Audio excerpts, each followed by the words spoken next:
The Philippines hopes for a binding agreement and global cooperation against climate change. Climate Change Commission Vice Chair Lucille Sering expressed such hope on the coming 2015 Paris Climate Change Conference in December. More of this report from Rocky Ignacio. The Philippines is confident that the binding agreement is likely to ensure the welfare and safety of vulnerable developing economies due to climate change in the coming 2015 Paris Climate Change Conference in December. Climate Change Commission Vice Chair Lucille Sering said this after the visit of French President François Hollande.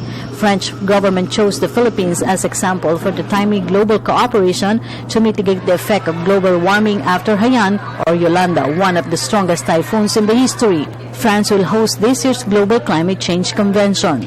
The main focus of the visit, which we were very happy that it was on climate change, and we hope that by this visit will gain more attention, not only here in the Philippines, but also around the world, especially now that we have taken the presidency of the Climate Vulnerable Forum. This is a group of countries where 20 developing countries, to which the Philippines is now heading it, starting January this year.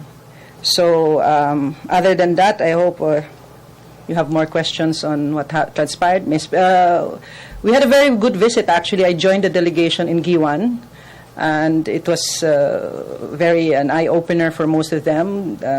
They liked the way they were welcomed by the local officials as well as the local communities. The Philippines will submit the intended nationally determined contribution report in August as part of the proposed mechanism against climate change. Sering reiterates that the Philippines will ensure clarity on the measures, especially on the supposed Green Fund or financial assistance for vulnerable countries like the Philippines.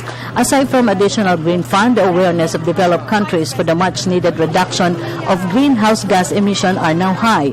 Meanwhile, the Philippines has enough financial facility for reconstruction and rehabilitation to typhoon-stricken areas. During the visit, the French government has offered 50 million euros loan for rehabilitation efforts to the affected areas. Yun nga yung pinag-usapan na dapat klarado yung financing dito sa agreement sa Paris.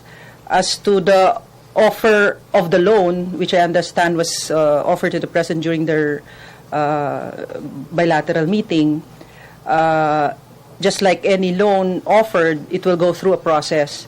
In the negotiation po kasi, under the concept of common but differentiated responsibility, to simplify it, yung climate justice, dapat yung suportang binibigay po sa mga developing countries like the Philippines, kung maaari sana, hindi utang para hindi din maging burden.